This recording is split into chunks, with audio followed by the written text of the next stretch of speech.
la preocupación central es la democracia. Digamos que prácticamente en muchos panels se discutió el tema específicamente de la democracia, los desafíos que tiene, pero lo fundamental es lo que se hablaba en la cafetería, en los corredores, al cierre de cada día del Congreso. No sé, viste, ibas a tomar una cerveza con colegas y el tema era la democracia. Y la democracia en Estados Unidos, la democracia en Argentina, la democracia en Venezuela. Ya no es distintivo ni de regiones ni de países en particular, ¿no? Un poco son Sí, focos en todo, digamos, a nivel global. claro, sí. Sí, porque en realidad se combinan dos cosas. Por un lado, digamos que después de la pandemia los gobiernos han tenido grandes dificultades para cumplir sus promesas y satisfacer las demandas que toda sociedad compleja y abierta genera, ¿no? Y, y se ha generado un fenómeno, sobre todo en América Latina, de derrota de los gobiernos, de búsqueda de alternativas. Entonces, digamos que hay como una satisfacción, una insatisfacción muy explícita con los gobiernos democráticos. Este, y lo otro es la aparición de nuevos actores, ¿no? Porque ante el fracaso de los actores más, los actores corrientes, ¿no? Los actores establecidos, surgen en muchos países nuevos políticos, nuevos liderazgos, no necesariamente outsiders, algunos surgen desde adentro de los propios partidos. Y bueno, esos nuevos actores normalmente vienen con un discurso que desafía, digamos, lo políticamente correcto y se ubican en un plano más hacia la derecha. Yo diría que el emblema es Trump, pero atrás de Trump se puede alinear a un montón de actores que algunos son de derecha y otros de izquierda.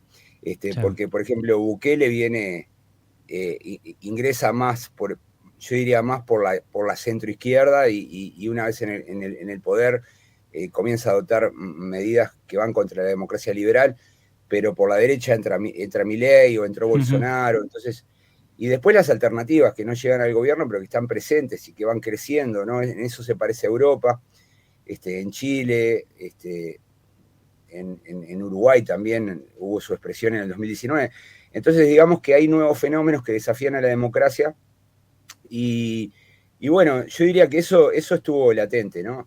Hubo preocupación, a diferencia de otros congresos donde las preocupaciones estaban más centradas, por ejemplo, en el desarrollo, en el crecimiento económico, en el funcionamiento institucional de la relación entre los poderes de gobierno. Digamos que hoy en día el tema de la democracia desplazó esos otros temas y hoy es el foco de atención. Sí, la calidad democrática es que está muy fuerte lo de la nueva derecha. A veces no se hace la distinción, ¿no? Entre extrema derecha, entre derecha radical. Bueno, se engloba todo un poco en la ultraderecha. Y como vos bien marcabas, hay muchas diferencias entre estos líderes, pero ellos se abrazan y se comportan casi en red, ¿no? Porque vos mencionabas, hay de izquierda a derecha o hay, si querés, liberales, económicamente liberales, otros proteccionistas.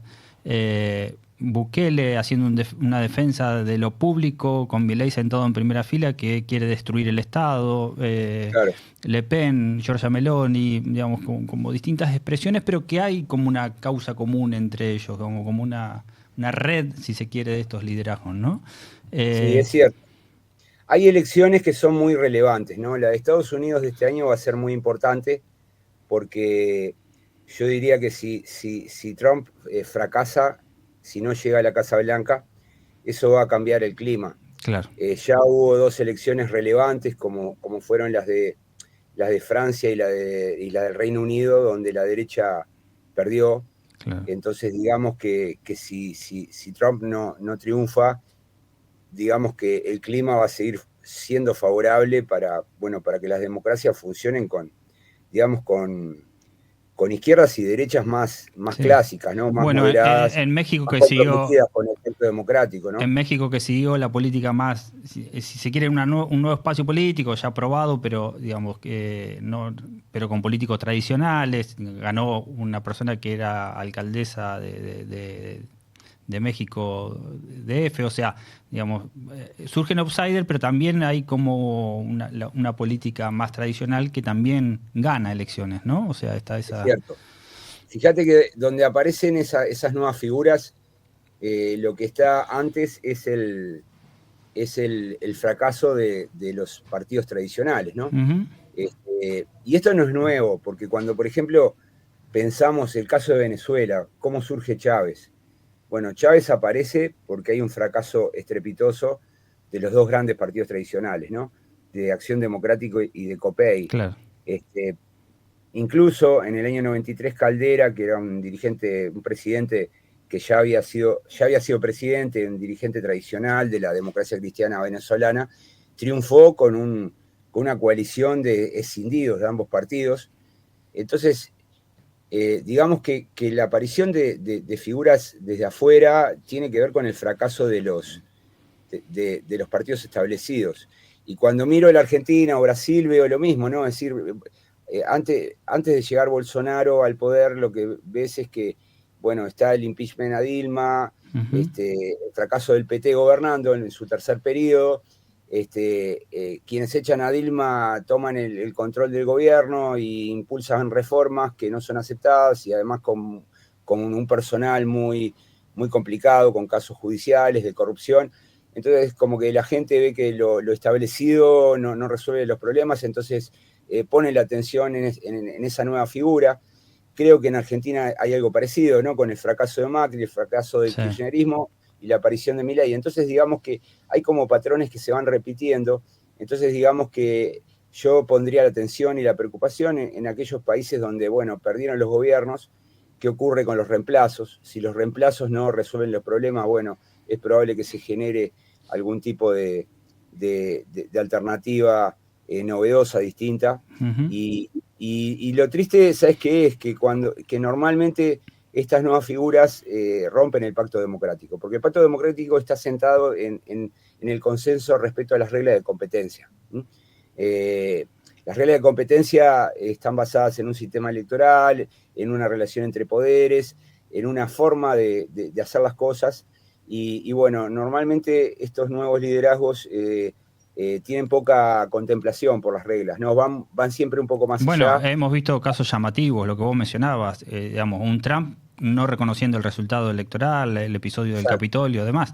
Bolsonaro, ¿no? En Brasil Bolsonaro también. igual, digamos, con complicaciones judiciales. Los dos, bueno, Trump vuelve a estar competitivo, digamos, ¿no? O sea, se Sí, tensionan los bordes de la democracia, se tensionan los límites, se llega, digamos, hasta ahí y hay que ver qué pasa. sí. De todas maneras, la democracia es un sistema formidable, ¿no? Porque como que siempre tiene capacidades de reinventarse, porque tiene por ser un sistema abierto, Ujú, siempre permite como buscar alternativas, ¿no? Lo que ujú, pasó en Estados Unidos con la bajada de Biden y la aparición de la vicepresidenta como candidata, ujú. es una prueba, ¿no? Como que, bueno, la posibilidad de formular alternativas a estos peligros está siempre presente, así que yo diría que los demócratas del mundo no deberían bajar los Sí. brazos Vos- y poner en primer lugar la línea democracia-no democracia antes que la línea izquierda-derecha. claro, Eso es muy importante. sí. Yo lo veo ahora en el caso de Venezuela, ¿no? Mucha gente de izquierda entrampada con Maduro y Ujú. perdiendo de vista que lo primero es, bueno, defender la democracia. Luego viene la cuestión ideológica y qué tipo de políticas queremos que los gobiernos hagan. Sí. Vos marcabas hoy el tema de la insatisfacción, que yo creo que habría, bueno, ahí profundizar un poco más que insatisfacción con la democracia o que la democracia no da respuestas a ciertas cuestiones durante muchos años, es con ciertos gobiernos, ¿no? Me parece. No sé si es con el sistema en sí, sino con gobiernos sucesivos que no dan respuesta a cuestiones fundamentales. Digo, caso Argentina, para no citar otro ejemplo, con niveles de pobreza escandalosos, etcétera. No sé si es desde la pandemia, como vos marcás ese quiebre, tal vez venga de antes en algunos casos, en muchos casos, ¿no? Y la pandemia lo haya agravado o profundizado, si se quiere. Bueno, hay indicadores, las encuestas que marcan que una abrumadora mayoría, si le das respuesta a sus necesidades, no importa si ese líder es cuán democrático es, ¿no? O sea, no... Exacto. Lo que ocurrió es que la pandemia destruyó las economías, ¿no? Mm, Porque la estrategia dominante en la mayoría de los países fue el cierre, ¿no? El lockdown. Y el cierre suponía que, bueno, que en realidad el Estado se podía hacer cargo de aquellos trabajadores formales, y bueno, dependiendo del grado de informalidad de las economías, el daño fue mayor. Cuando los estados no eran fuertes y no podían generar planes para esos sectores informales, bueno, la pobreza aumentó, la desigualdad aumentó. Entonces yo diría que hay como un proceso, hay como un salto, es un punto de inflexión la claro, pandemia, ¿no? sí. Entonces, ahora, lo que necesitan las democracias es crecimiento y, y sobre todo crecimiento económico y sobre todo políticas que compensen a los sectores más vulnerados, más golpeados, y ese es un poco el desafío, y sobre todo en América Latina, que es un continente tan desigual, ¿no? Ujú. Eso es bastante notable. Y en este contexto de donde la democracia sí, democracia no, está tan presente y que parece nublarlo todo, lograste colar un poco el tema de las coaliciones, que es tu trabajo, ¿no? Bueno, sí, porque claro, porque a veces los académicos, viste, tenemos como nuestros proyectos financiados, nuestros programas de investigación, que no siempre están en sintonía con lo que pasa en nuestro Y entorno. bueno, porque El lleva entorno es tiempo y cambiante. las cosas van cambiando. Claro, fíjate, para un biólogo, un químico es mucho más sencillo porque en realidad se encierra en su laboratorio y bueno, hay historias fantásticas, ¿no? En la Segunda Guerra Mundial, seguían investigando. En el caso de los cientistas sociales es más complicado porque como que el entorno nos pide opiniones, respuestas, soluciones, pero bueno, cada uno tiene su proyecto de investigación y en mi caso es estudiar coaliciones, ¿no? Es Mm. decir, tratar de dar un paso más, porque hay toda una historia que se puede hacer brevemente, ¿no? Sobre el estudio de las coaliciones, porque durante, digamos, unos 40 años, el estudio de las coaliciones de gobierno estuvo centrado en los regímenes parlamentarios. Inclusive había autores como Sanquis, Sartori, que decían, bueno, las coaliciones son un fenómeno típicamente parlamentarista, no es un fenómeno presidencialista, ¿no? Y las coaliciones son un fenómeno parlamentarista porque, bueno, el Parlamento en esos sistemas elige al gobierno y como existe la regla de la mayoría, bueno, el ganador de la elección y en definitiva el que tiene derecho a formar el gobierno, construye una coalición Claro. para precisamente crear el gobierno. Distinto es Los sistemas presidenciales no. cuando lo traes Elegimos un, a Latinoamérica, donde te encontrás con claro, sistemas elegimos un presidencialistas. presidente y un congreso Claro. y no hay ninguna necesidad. Entonces, a priori, el presidente no tiene necesidad de formar una coalición. Eso es así. Ahora, lo que ha ocurrido es que en realidad las coaliciones en los sistemas presidenciales son cada vez más frecuentes, ¿no? Yo diría que el caso estrella es Brasil, porque Brasil tiene algo así como, tiene un sistema Perdón, Daniel, partido. hacemos una distinción ahí entre coaliciones electorales y coaliciones de gobierno, ¿verdad? Y si yo estudio coaliciones de gobierno, ¿no? Las Ujú. coaliciones electorales son, digamos, Son más acuerdos frecuentes, eran estratégicos. más frecuentes en Latinoamérica, si se Claro, quiere. pero ¿qué ocurre? Que las coaliciones electorales son como acuerdos estratégicos que muchas veces no tienen continuidad en el tiempo, ¿no? Y que están muy, digamos, muy determinados por las reglas. Hay sistemas electorales que alientan la creación de esos Claro. acuerdos. Pero las coaliciones de gobierno para mí son más interesantes porque en realidad son las que marcan la posibilidad de tener gobiernos estables y duraderos. Hoy en el mundo las coaliciones es el modo de gobierno más extendido, más frecuente.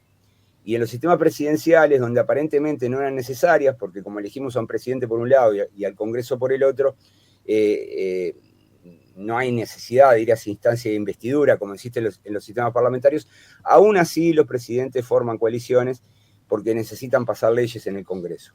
Hay países donde uno diría, bueno, si le damos el poder de decreto, en el caso de Argentina sería el DNU, en el caso de Brasil serían las medidas provisorias, el presidente tiene menos necesidad de formar coaliciones, pero aún así hay muchas materias donde el decreto, el DNU no sirve, se necesita pasar una ley.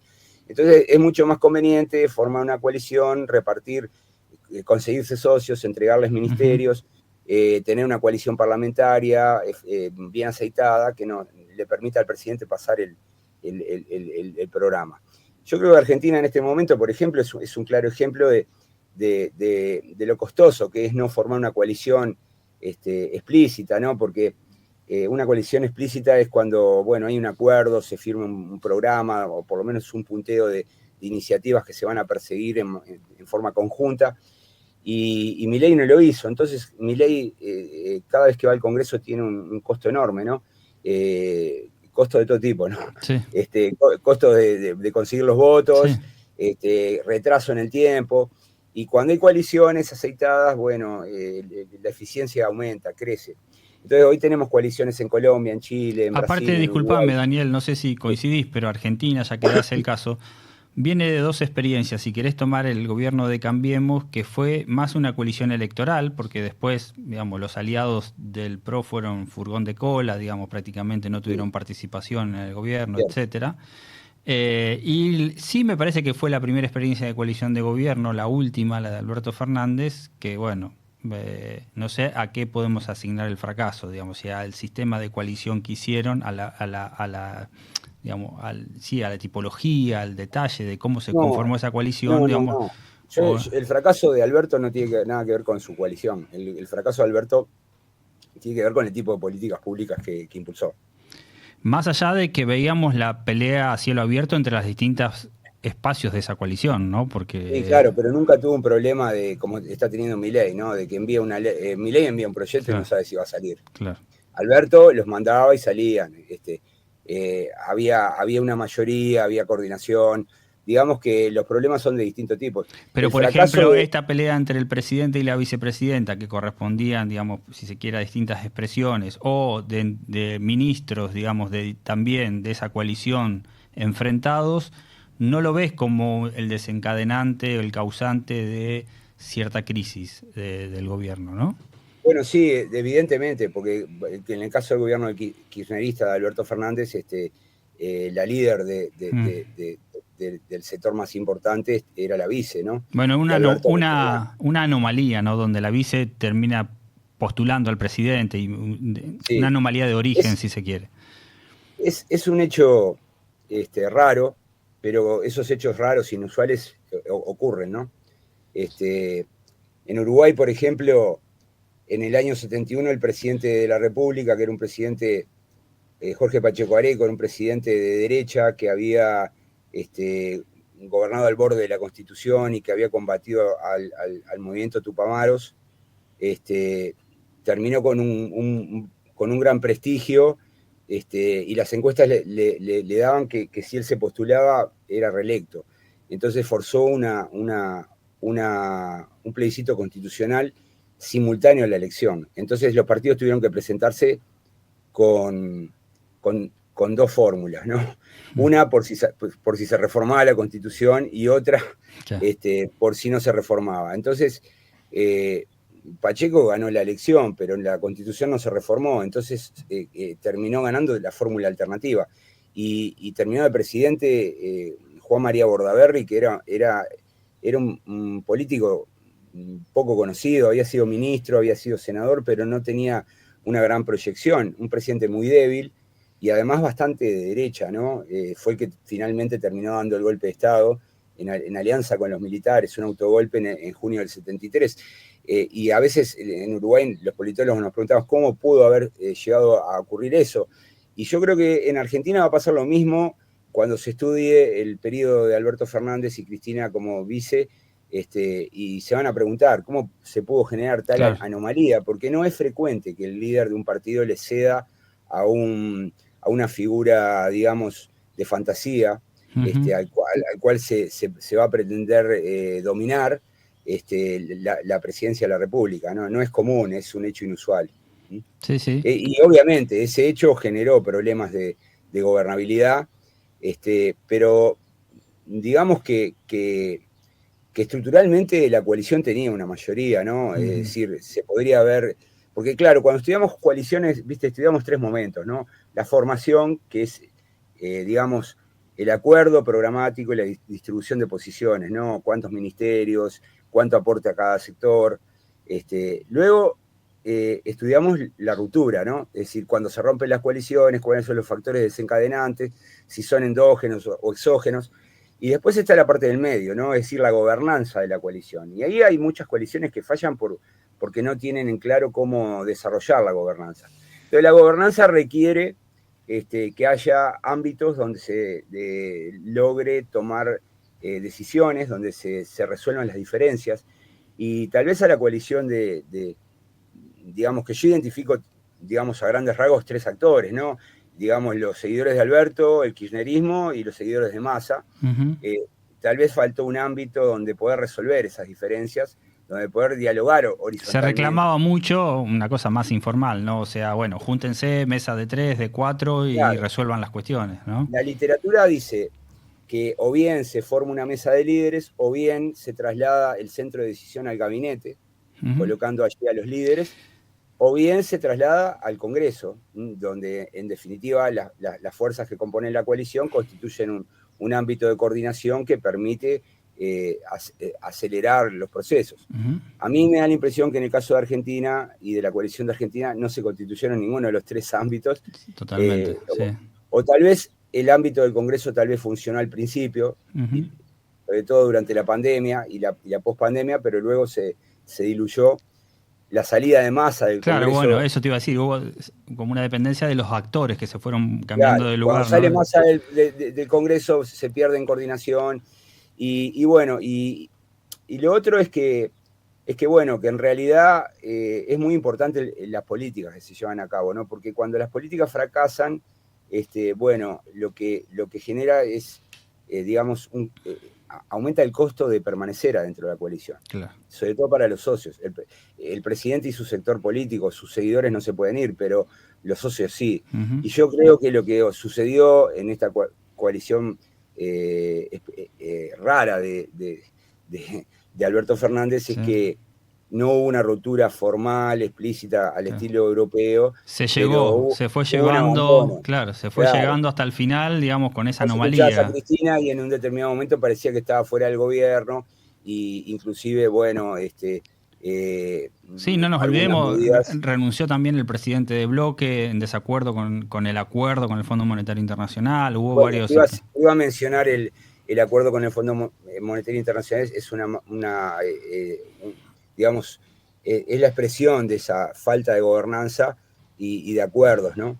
Y después el poco esfuerzo por tratar de recomponer, pero claro, yo creo que en todo esto es muy relevante las políticas que se desarrollan. O sea, si tenés una política económica que no resuelve los problemas, tenés inflación, tenés un endeudamiento que es difícil de controlar porque se hereda, en verdad es bastante complicado, ¿no?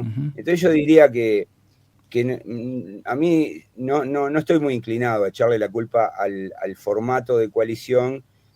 Puede ser sí a la gobernanza, pero sobre todo a las políticas que se aplicaron que al final no dieron en el clavo, me parece, ¿no? Hay una cuestión del formato de la coalición o del diseño, que yo, como vos decís, no es una cuestión de literatura ni de teoría, vos sabrás ponerlo en términos teóricos, te digo desde la práctica. Cuando en esa coalición de origen, después cuando se diseña el gobierno, no hubo reparto de áreas, por llamarla de alguna forma, de manera verticales, bueno, que correspondía a cada expresión, sino que hubo dentro de cada cartera, dentro de cada ministerio, voy a ser brutal, pero como un loteo, ¿no?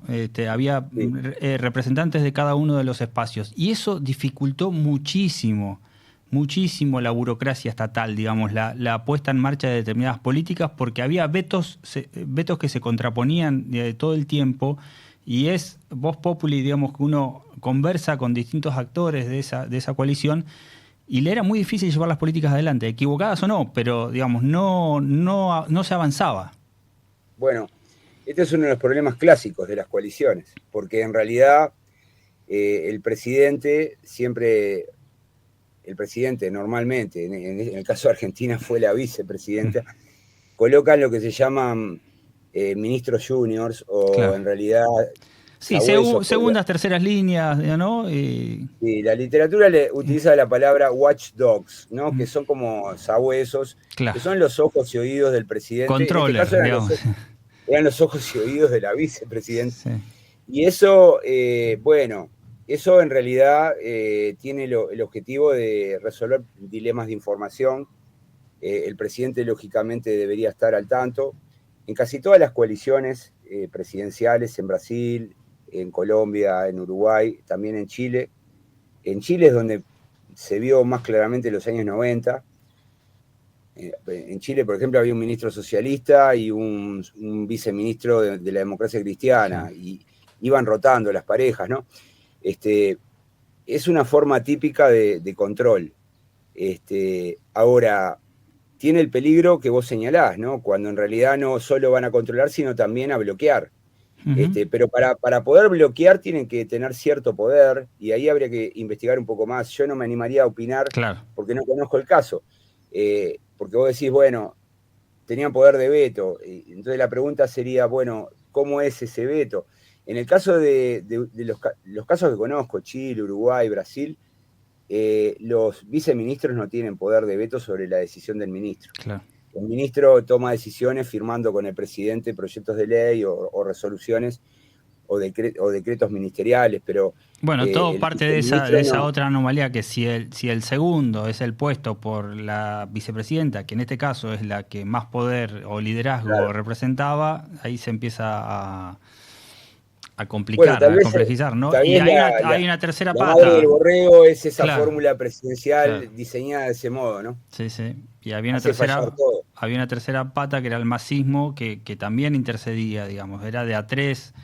Incluso no casualmente, cuando Massa, bueno, si le correspondía al Ministerio de Transporte, lo pedía en su totalidad, como para que la cosa fluyera. Después si acertaba o no en la política, pero no había trabas. O cuando le toca asumir el Ministerio de Economía, bueno, dice, lo quiero completo, porque, digamos, hay políticas que van muy vinculadas y relacionadas y no tenés el manejo total, digamos, te equivocás o no, Exacto. pero con las tuyas y no compartiendo que no circule, digamos, que no prospere las políticas, ¿no? Claro, y bueno, te das cuenta que el caso argentino, en el cual es un caso no estudiado, porque los estudios de coalición Son, sobre Argentina están básicamente centrados en las coaliciones electorales, claro, no tanto en las coaliciones de gobierno. Exige un análisis profundo, empírico, para teorizar, ¿no? Y tratar de mm, explicar, porque ¿qué ocurre? Las coaliciones conviven con reglas de juego distintas. No es lo mismo un país federal que un país unitario. claro, No es lo mismo un sistema presidencial con un presidente poderoso, como es el argentino o el brasileño, que con un presidente débil, como es el chileno o el uruguayo. Débil en el sentido de que no tienen el poder de sí, decreto, porque el poder de decreto te ayuda a gobernar, ¿no? ya. Es decir, cuando, cuando yo le explico a mis estudiantes, ¿no? Que mi ley pasó una ley, Bueno, corregime si habrás estoy estado atento equivocado. al debate ahora de esta famosa ley bases del presidente Sí, Milei, exacto, de la delegación de poderes, que tampoco es nueva en claro, la pero Argentina, pero bueno, digo, eso refuerza todavía más claro. el poder del presidente. ¿Cuántas leyes aprobó el Congreso en este periodo? Uno, si se quiere ver como ley Claro, bases, o muchas si exacto. pones a ver qué hay dentro de ese paquete, ¿no? Claro, entonces te das cuenta que, entonces mis estudiantes me dicen, ¿y cómo gobierna? Porque obviamente gobernar es tomar decisiones todos los días. Y bueno, con el poder de decreto, ¿no? Ujú, Si no estuviera el DNU, claro, Argentina sería un país ingobernable. En el caso de Uruguay, Chile, no existe esa posibilidad. Entonces, los presidentes tienen que recurrir todo el tiempo al Congreso. Entonces, por esa razón, en Uruguay tenés que el Congreso aprueba unas 100 leyes claro. por año. ¿M? Y, y lo que te estás dando cuenta es que el presidente está atado a construir esa coalición en el Congreso. Y en el caso de Argentina, no hay un incentivo tan poderoso, ¿no? Entonces, digamos que para estudiar las coaliciones no solo hay que, bueno, estudiar las teorías de cómo se forman, cómo funcionan, cómo se rompen, sino también comprender cuáles son los incentivos que generan las reglas del juego, ¿m? Ujú, Para tener una correcta apreciación. Yo diría, hoy en la mayoría de los casos estamos muy cerca, muy próximos a tener algo así como una teoría de cómo funcionan las coaliciones en algunos países, y como que Argentina es un tema pendiente. Yo supongo que pronto Sí. algún colega de la Academia de Ciencia Política en Argentina es extensa y buena, Y bueno, alguien lo va a estudiar con bastante seriedad, ¿no? sí, tal vez sea muy Sobre todo porque reciente. las coaliciones no están tan institucionalizadas como en los otros casos, ¿no? Son coaliciones, pero nadie las reivindica. Yo lo que veo, por ejemplo, ahora, se parece bastante a una coalición. Sin embargo, Milei no lo reivindica como tal, ni el PRO lo hace, ¿no? Sin embargo, el PRO tiene sus cargos en el gobierno, el PRO vota con la Libertad Avanza en Bueno, el Congreso. pero fíjate que lo que se está discutiendo ahora en Argentina, volvemos a caer siempre en el caso de Argentina, pero pasa que es tan llamativo No, está que bien, sí, sí. digo, Es súper interesante y estimulante, ¿no? lo que ayer mismo el expresidente Macri planteaba en una negociación, en una tensión para una mejor negociación, ¿no? Que bueno, fusión puede ser, pero veamos primero, o sea, negociemos primero, veamos qué participación tenemos en el gobierno, que Milei parece negarse a esa participación. Bueno, en esa tensión está. Pero se habla de fusión, no de coalición, digamos, ahí hay una cuestión. Vos mencionás un presidente que requiere del Parlamento, el presidente hizo su discurso inaugural en el Congreso dándole la espalda. O sea, Sí, un presidente necesitado de una mayoría en el Congreso le da la espalda y trata de ratas a los diputados, senadores, al Congreso en su conjunto, ¿no? Difícil. es muy difícil. Y tiene que ver un poco con estos nuevos fenómenos que hablábamos al principio, ¿no? Es decir, si hablar contra el establishment da votos, Claro. ¿Cómo la lo sostenés consecuencia después es gobernando? ¿Cómo compatibilizás lo que te sirvió para ganar una campaña, para ganar una elección? ¿Cómo lo compatibilizás después siendo un presidente débil en términos institucionales, porque con representación prácticamente mínima? Para sostener ese discurso antipolítica, tenés que seguir confrontando con aquellos a los que necesitas. totalmente. Y ahí me parece que, bueno, que aparece algo que tal vez no sea suficientemente valorado, pero como que hay muchas renuncias de parte de actores bueno, que pasan por alto esas acusaciones que son muy duras, ¿no?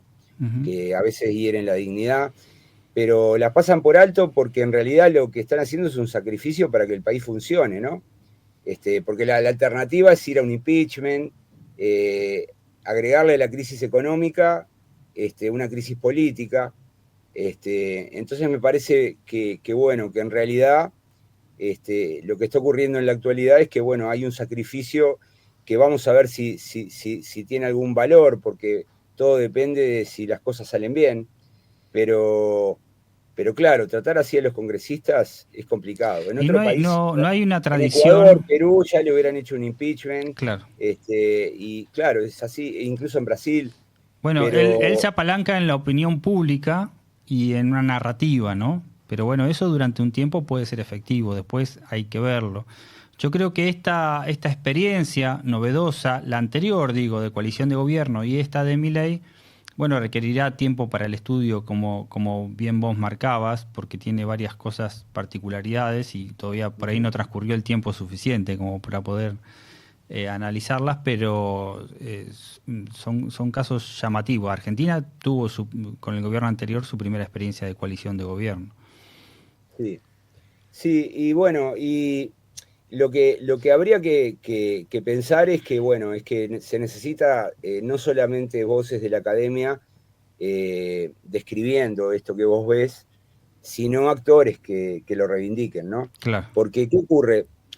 Una de las cosas que nosotros observamos en los sistemas presidenciales que funcionan con coaliciones es que las coaliciones van mejorando con el paso de los gobiernos su funcionamiento, este, porque los partidos le internalizan como una opción, ¿no? Como una alternativa, se transforma en una herramienta más. La coalición ingresa en la caja de herramientas de los partidos y saben que si el presidente no tiene una mayoría o si está lejos de la mayoría, bueno, el camino de construir una coalición es una forma lógica y también legítima de gobernar.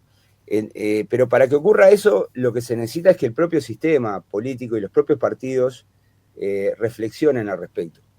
Y me parece que lo que Argentina está faltando es un poco eso, porque esta discusión sobre si No, y eh, perfeccionarla la libertad, como vos marcabas. Acá nunca hubo un papel escrito, aunque después, no sé, nunca hubo un papel de por lo menos ciertas intenciones firmado por los actores de la coalición. Eso no existe, digamos. No. bueno, pero han existido en el continente Claro, coaliciones que no han escrito, o no se ha escrito, pero son parte de acuerdos entre líderes. Claro, es más lindo cuando hay un acuerdo escrito, ¿no? En Uruguay, por ejemplo, la coalición de la calle Pou tiene un acuerdo escrito, está en internet, ¿no? Y todos los días entramos para ver qué se cumplió y qué no, pero pongamos que eso ya es una sofisticación, pero puede haber acuerdos, ¿no? Las coaliciones brasileñas no, muchas veces los acuerdos son entre los líderes y bueno, hay que hacer un esfuerzo por tratar de entender qué es lo que se acuerda.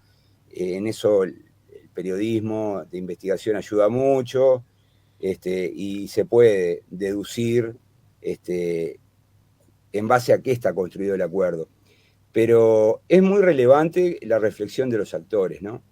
Eh, si los actores no reivindican la forma, si confusamente ingresan en esta idea de que, bueno, nos tenemos que fusionar, aún siendo distintos, ¿no? Porque, bueno, no es fácil construir digamos, un partido donde haya tantas diferencias, ¿no? A menos que se acepte que pueda ser un partido con fracciones, pero no ha ocurrido en Argentina, ¿no? En Argentina normalmente los partidos han tenido corriente de opinión, pero siempre hay mecanismos para que una corriente se imponga sobre la otra y la que pierde se desvanece. Entonces, bueno, me parece a mí como que ese es algo que está faltando, ¿no? ujú, Y yo creo que eso tiene que ver con que los ensayos, eh, digamos, siempre han sido como tentativas, ¿no? Yo recuerdo la primera coalición que yo observé fue la de la Alianza, ¿no? ¿Te claro. acordás? Sí, sí, sí. Hola, Se colgó, ahí está. Ahí te parece. retomamos. Está. Bueno, no. A ver si me. La de la alianza, decías. Sí, claro. Y bueno, la Alianza era el presidente de un partido, el vice del otro. Ujú, El gabinete ya estaba prácticamente dominado por el partido del presidente. claro. Tenía muy pocos cargos Ujú, importantes, ¿no?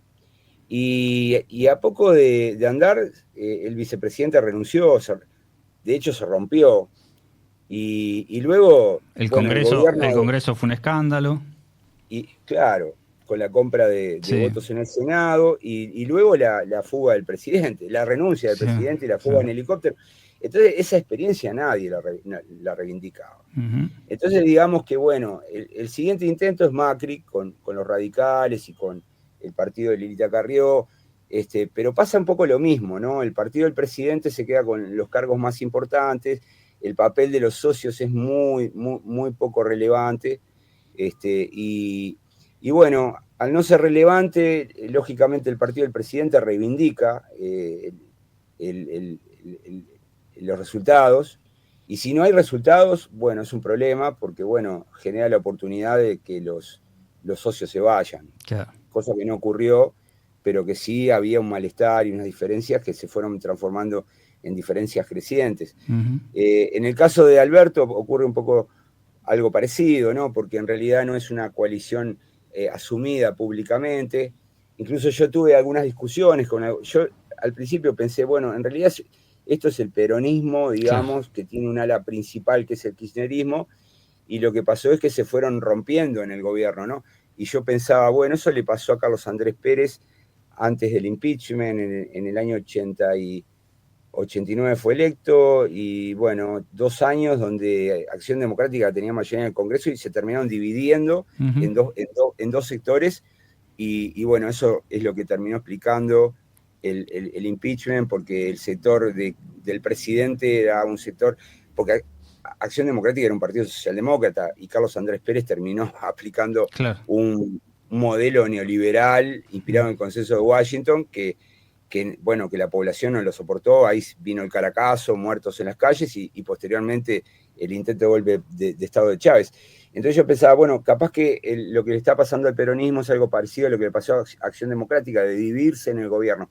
Pero yo creo que no era así, era algo como un poco más profundo y que las divisiones venían de antes, porque cuando uno rastrea, bueno, como que Massa no es exactamente, no es kirchnerista, es distinto, Claro. y Alberto Fernández había estado separado del kirchnerismo, y cuando vemos quiénes se nuclean alrededor de él, son políticos que vienen de otra línea que uno los empieza a seguir hacia atrás y termina en el frepaso.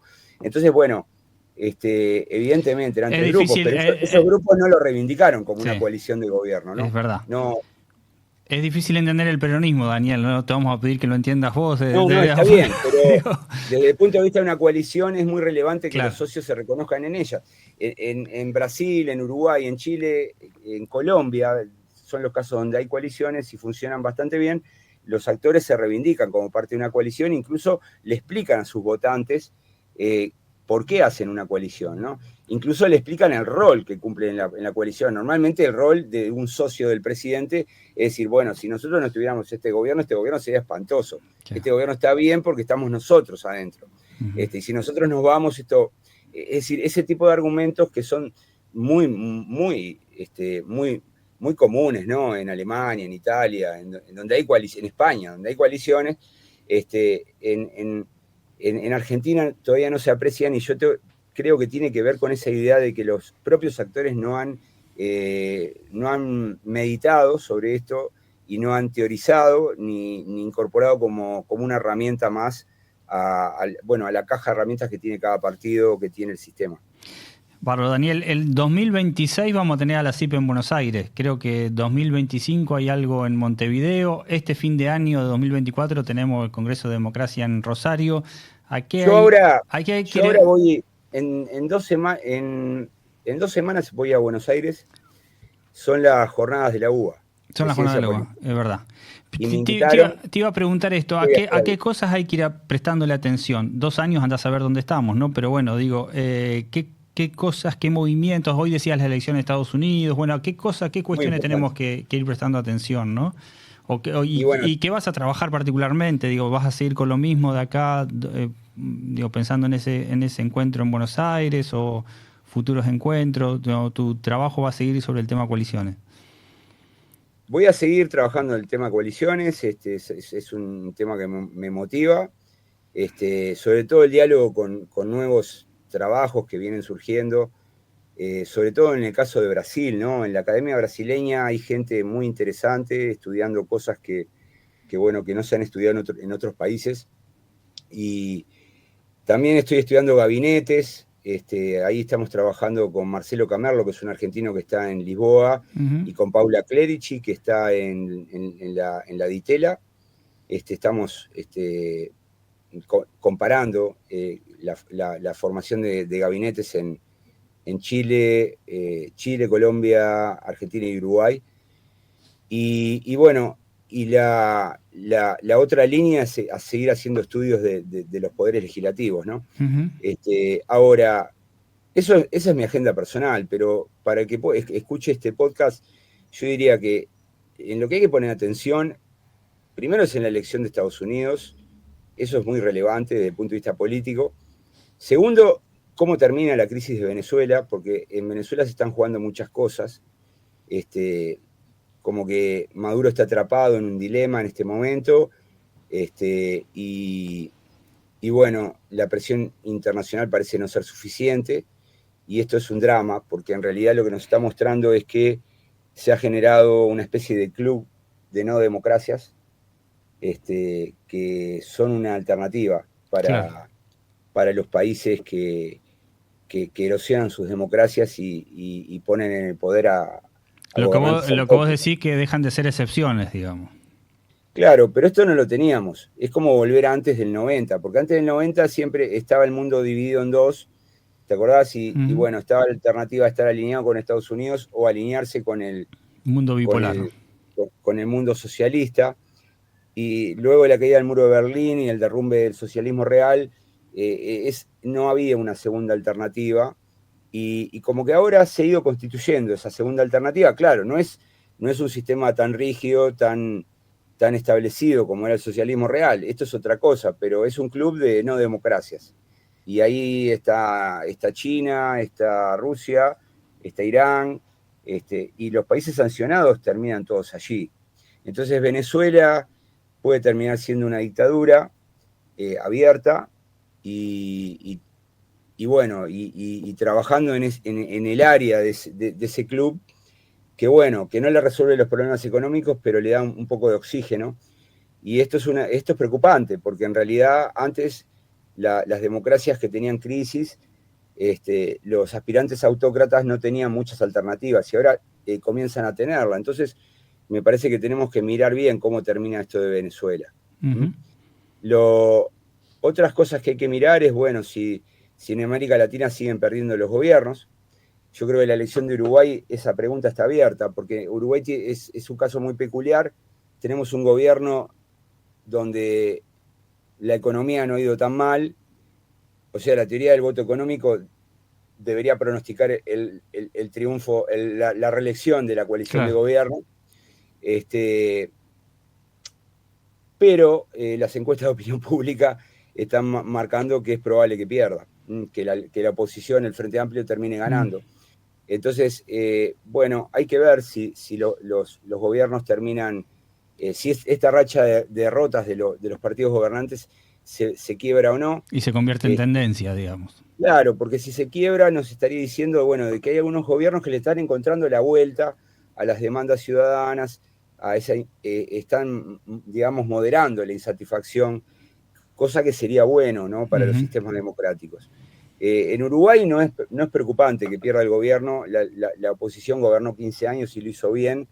Entonces, digamos que Uruguay no es el problema, pero sí estoy pensando en otros casos donde, bueno, se necesita bueno, que haya estabilidad, y bueno, cuando hay alternancias sucesivas y la gente percibe bueno, que los actores establecidos no son capaces de resolver, le abren la puerta a estos Claro. fenómenos, ¿no?